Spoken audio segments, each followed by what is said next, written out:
because that's what their nostalgia is. That's where it comes from. My grandmother to this day, she'll be 96 in September, still reads the paper. Mm-hmm.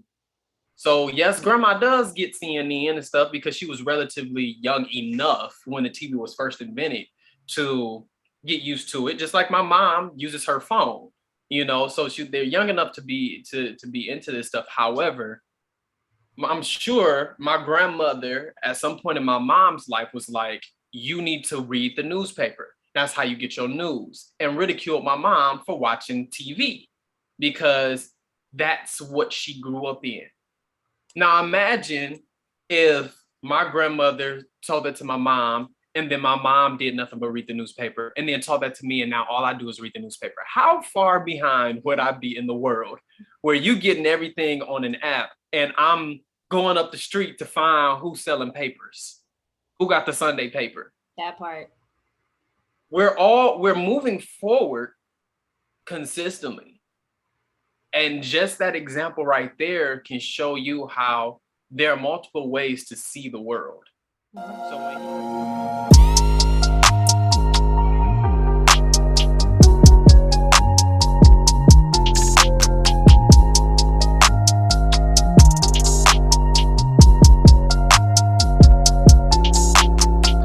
It was a yes and no, it was a toss up a little bit. I feel like the standard of acting, in my opinion, has been diluted a little bit. Like when we talk about the OGs, Felicia Rashad, Denzel Washington, Will Smith kind of OG. Those people and more, I feel like it's just a different standard than it is now. I feel like almost anybody can call themselves an actor.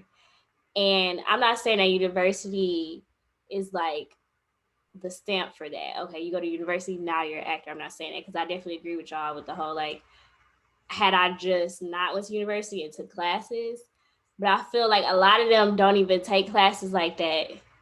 And they do all this content on social media and now they're an actor. And it's like, because of the follower count. Who's going to bring me the most money? Make it make sense. Again, like, I mean, blood, sweat, and tears for years, and you got somebody who started maybe 5 years ago. Now they social media famous, and it's like, oh, I'm an actor now too. And it's like, are you? Are you sure?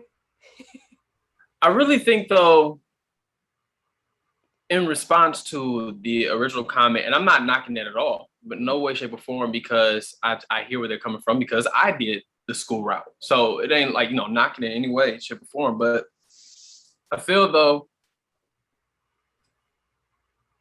you have people that grind it out on a 9-to-5 job that nobody wants to do, right? The standard.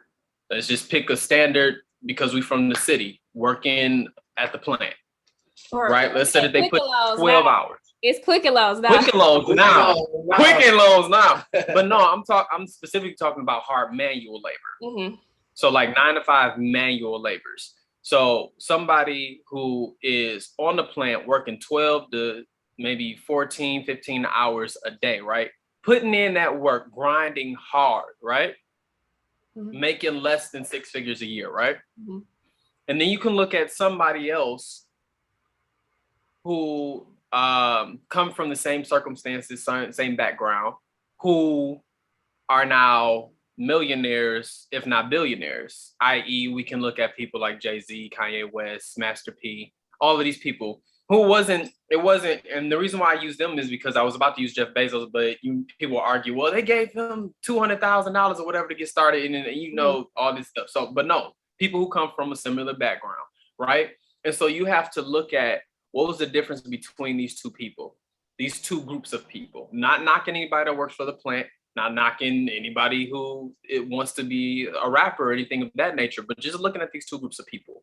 They made different decisions. And one is not discrediting the other. They just made a different decision. And I feel that people who work in those hard labor jobs feel as if the harder I work, the more I should be rewarded. That's not the case. You could run a marathon in your living room. You know what I'm saying? That don't mean you went anywhere. You didn't see nothing. You ran past the same couch 150,000 times because you was running a marathon in your living room. So they feel as if the more that they move, the more that they do, the more that they cry, the more that they sweat, the more that they bleed out, that they deserve more. That's not how this world works. Why? Because the world is consistently trying to progress. And if you're doing, like you said, the same things as everybody else doing, of course you're not going to get the recognition that you feel that you deserve. I don't care how much work you put in. I'm not knocking a person's work ethic when it comes to the grind and the hustle. But just like the world is going to ask you, what do you do that's different? What do you do that stands out? What do you do that contributes? And right now, I mean, I'm not a fan of it, but right now, your following count, it makes a difference. Mm-hmm. It matters. So now you as an artist, instead of saying, well, I got my degree in this and I worked hard in this, so I deserve X, Y, and Z, or if I'm auditioning constantly and this person over here who is doing social media keeps winning over me, keeps booking over me, that should tell you that you might be doing something a little wrong. That your hard work may be being put into the wrong place.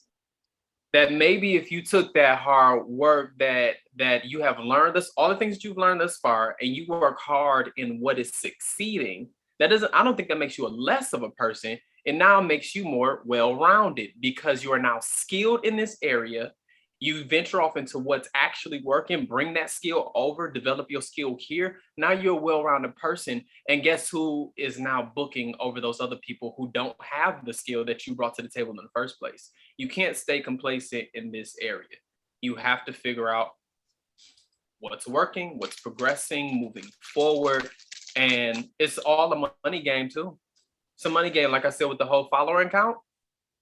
If a person has, let's say, 2 million followers on Instagram, and then you got a person that has, right, let's say 5,000, got 5,000 followers. Let's say the 5,000 follower, the first one with 5,000 followers went to a university and they cold with it.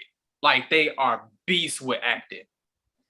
This person who got 2 million, I think I said 2 million, got 2 million followers,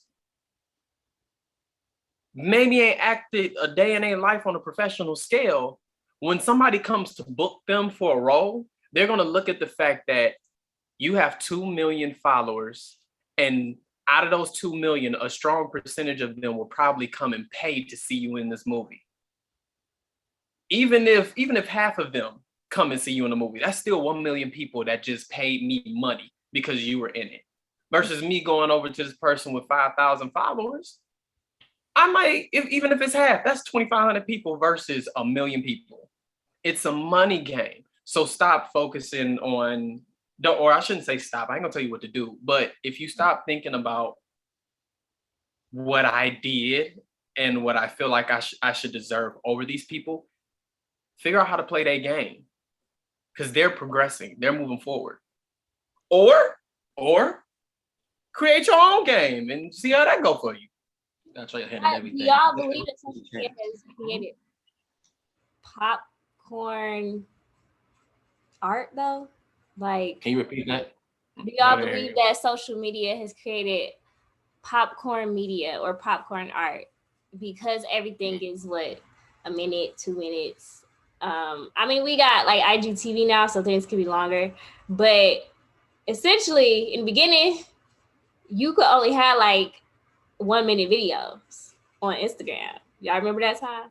So yeah, they stole that because Vine was 6 seconds, and then Instagram came out with 15 seconds to compete. Vine and then moved seconds. On to 30, then moved up to 60. Yeah. So do y'all feel like social media has made, I don't know if we talked about this, but like art being I don't really like the term content creator. I don't like that simply because it feels like I'm a machine.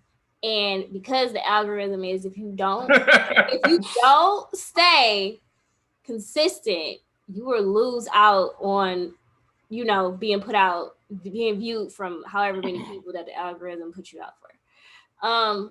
We're artists. we're not content creators. Now you could disagree with me, I won't be mad, but art don't always come like that. There are moments where it was a Breakfast Club video that I watched with Erykah Badu on it, and they were talking to her about like, okay, so what do you do when you like not making music? And she was like, I really don't force it, because like forced music, forced art of any nature is, you could tell that it's like you could tell that it's forced, right? And she was like, I just, if I'm not creative, I'm just not creative, and I just wait for it to come. And I'm like, that's me. But when in the world that we in, when I'm not creative and now I'm feeling bad because I'm not putting out anything, and it's like, but I'm not creative though, and I don't believe in forcing anything, especially artistically, because I know when I'm in my zone and I got my muse, that's when my best work comes out. So, do y'all believe? Can I ask you a question? Done that? Sure. I'm scared. The way you asked that. Do you think that it's social media's fault, or do you think it's the consumer's fault? That part. Okay. Kyle Sammy. I think it's the powers that be fault. Why? Because which was essentially, you're saying, the industry and social media, right? I'm saying, for lack of better words, the powers that be. We only okay what is being put out there so much. If there's a way that the algorithm was set up differently, or just in general, the apps that we use weren't as demanding in that manner, maybe it wouldn't be an issue. But I don't think society in itself has just been like, oh, we want this every single day, all the time. Like, I feel like we've been kind of trained to feel that way by the powers that be. To think that way. I think that it's a double-edged sword. Okay. I think that some people, back in the day when we first got internet, I don't know if you was alive, but I was alive. If you was old enough to see it, but I remember dial-up. Dial-up. You remember dial-up? I remember dial-up. All that dial-up. It used to be like dial-up. Remember how people with dial-up felt when DSL came out? What did DSL do? It just sped up the internet. Mm-hmm. It's like, oh snap, I can get on the internet faster. Mm-hmm. And then from DSL, then we got slower versions of what we got now. Then cell phones got it, and we had 3G. We had 3G. First it was 2G. Right. Yeah, we got to 3G. Mm-hmm. It was 2G. Yep, I'm old. And then you got 3G, and you moved on. 4G. I remember 4G got popping. Like, everybody wanted 4G. Like, that was a game changer. But what I'm saying is, what was the biggest request of the consumer? We want it faster, now, more in demand. And so what is the industry's job to do? Please the consumer so that they stay. So their job is to please us and also to move forward. And we've gotten from dial-up all the way to, I can pick up my phone and Google whatever I want. I can call onto Alexa, I can call on Siri, I can call on whoever immediately and get information. That's what the consumers have been wanting this entire time. And it's only going to get quicker and quicker and quicker and quicker. So when you talk about this popcorn type of content, is it the social media's fault or is it the consumer's fault? Has it diluted art though to you? Like, do you look at stuff and be like, oh, okay, moving on? Like, I think that art has evolved. I think is what do you consider art? Because we don't have too many Michelangelos left that are painting the Sistine Chapel and all of that other. We don't have artists like that anymore. There has to be a quality though. Like, art, y'all. I think I've heard this before from actors in particular. It's bad to look like you're acting when you're an actor. It's not supposed to look like that, right? Right. Most of the content that comes out is that. Now, is that their goal? Maybe. in that sense. Maybe it is supposed to be like, oh, well, I look like I'm acting. Most of the time, I don't think it is. I feel like the quality of acting has been diluted simply because everything got to come out now. And it's like, when is the last time you watched a movie? Amazon Prime, Netflix, whatever. Oh, I ain't been to a movie theater in like 2 years, probably since I moved here, since before I moved here. Where you was just like, dang, that was a really good movie. Most of the stuff that come out now, you just watch it and you move on. I'm just saying. That's just me though. Maybe I'm like too. But have y'all really sat back and be like, dang, that's a really good movie that you could talk about, get deep into? And then I remember it was one year, probably 2017. Every movie I was to go see was trash. I was like, wait, some ain't the math ain't mathing. Because why only one movie I just saw this whole year was really good that I actually would be like, oh, I want to see that again. Y'all got something to say? Y'all looking at me like I'm crazy. I do have stuff to say, but I want my bro to chime in some more. Plus, don't judge me for eating gelato and this. I just don't want this to spoil. I just want to eat it. Nah, I was actually listening, man. I was in the mode of like, you know how I be like, that's correct. But you feel me? But man, I think I'm gathering what you're saying, but I'm still stuck at the question of like, is it the content is it the creators' fault or the consumers? You know what I'm saying? It's like, again, what do you view as art? You know what I'm saying? Like, and I just look at things continuously to evolve. That's how I'm just a progressive person. You know what I'm saying? So if everything is moving along, it's like I'm not going to expect it to look like how it did when Cicely Tyson was acting. You know what I'm saying? Like, I'm not going to expect it to look. That is a good way to like break down the way that I think, because it's like, instead of looking at it as it's not as good.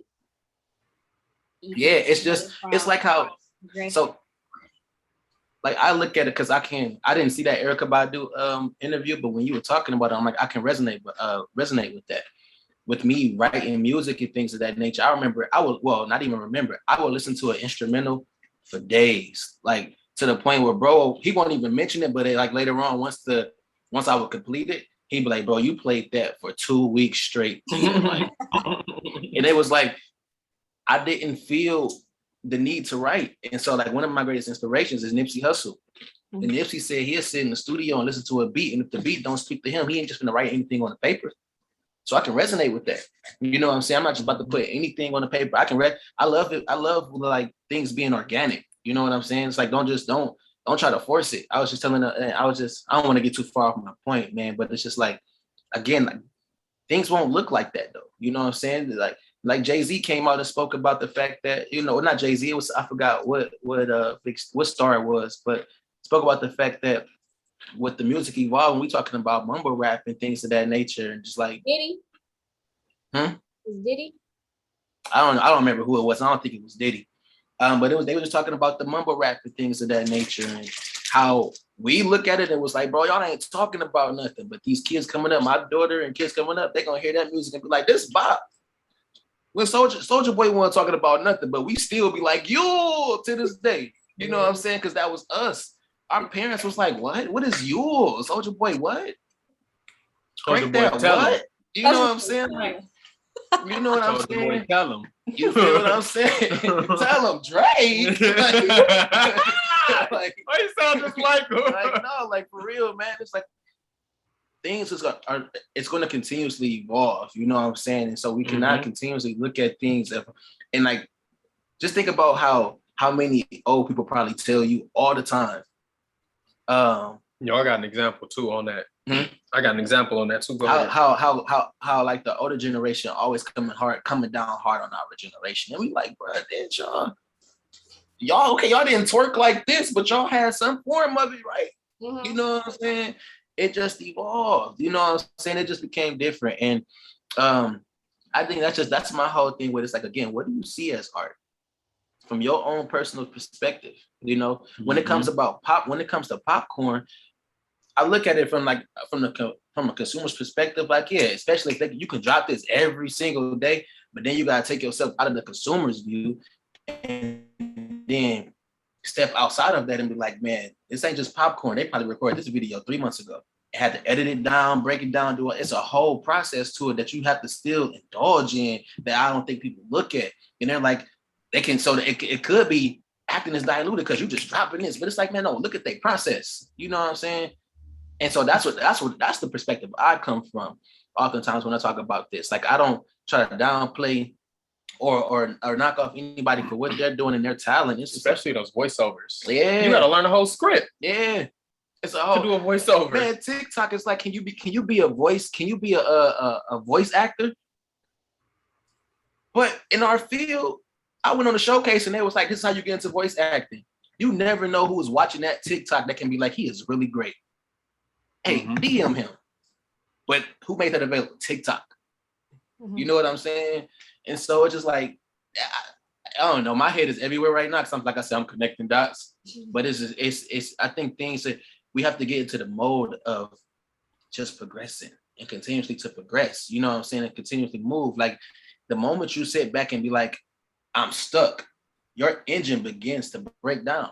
You know what I'm saying? Like, I don't want to say nobody dies, but it's like you be like, I'm stuck. You know what I'm saying? Then you got to just make some alterations. You got to fix some things on your engine to start it back up, if you will.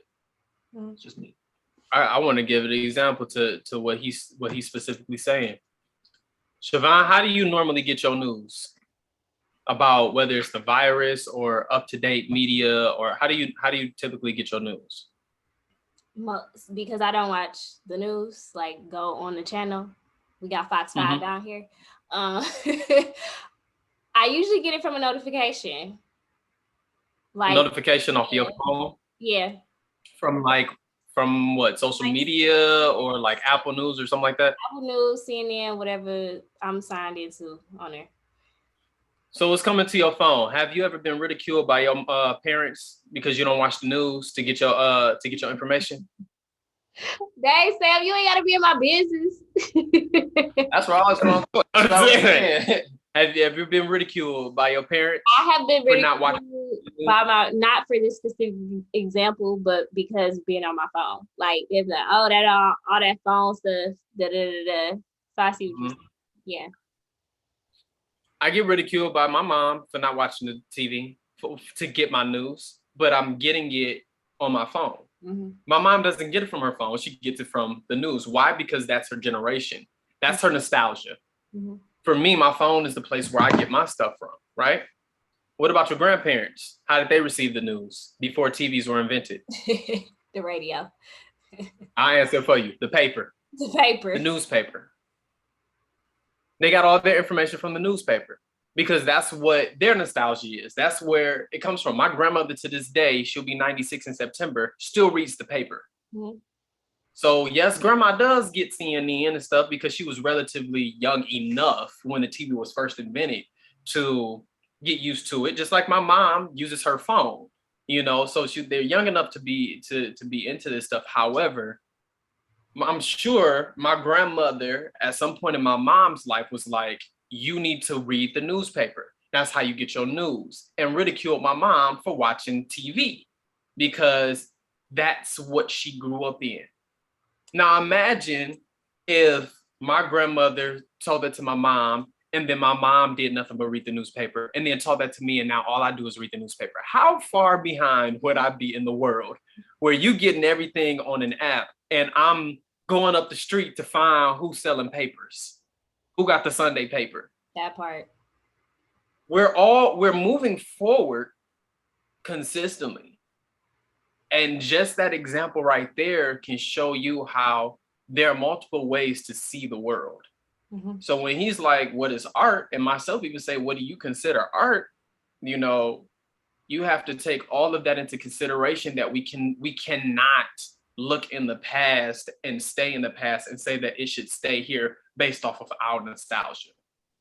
You know, I can sit here all day, like you said, Soulja Boy, T-Pain, all the people, even in the 90s, SWV, you know, In Vogue, Boys to Men, you know, Drew Hill. We can't sit here and say music in 2021 needs to sound like that. No, because that's what it was. That's why we have Spotify, Apple Music, all that stuff. Now we can go back and listen to that. That era, and we're going to continuously move forward. The 90s music didn't sound like the 50s. The 50s ain't sound like the 1800s. The 1800s don't sound like Jesus. So you have to let it be in that era. 1800s sound like Jesus. They don't sound the same. Right? You know that they don't sound the same, and we have to get out of the mindset. And we'll probably get to that age. I probably, when I have kids, probably be like, yeah, back in my day, we ain't, you know, because that's also what we grew up with, you know. But we always have this. I don't know the term for it. It's not ethnocentric, but because ethnocentric is believing that your race is the primary, the center of it, and everybody should conform to that. But whatever is not the race version, but the version of you think that your generation was the best generation. You think your music was the best music. You think your television was the best television. We be like the 90s was the best. The 90s. And then the kids that wasn't even born in the 90s be like, okay. My mom would be like the 50s and the 60s was the best. And I'd be like, okay, y'all did have some hot music. Y'all was rocking it, but I rock with the 90s because that's when I was born. Mm-hmm. You know, and we have to get out of that whole mine was better. And this is what I consider art. So you need to consider art too.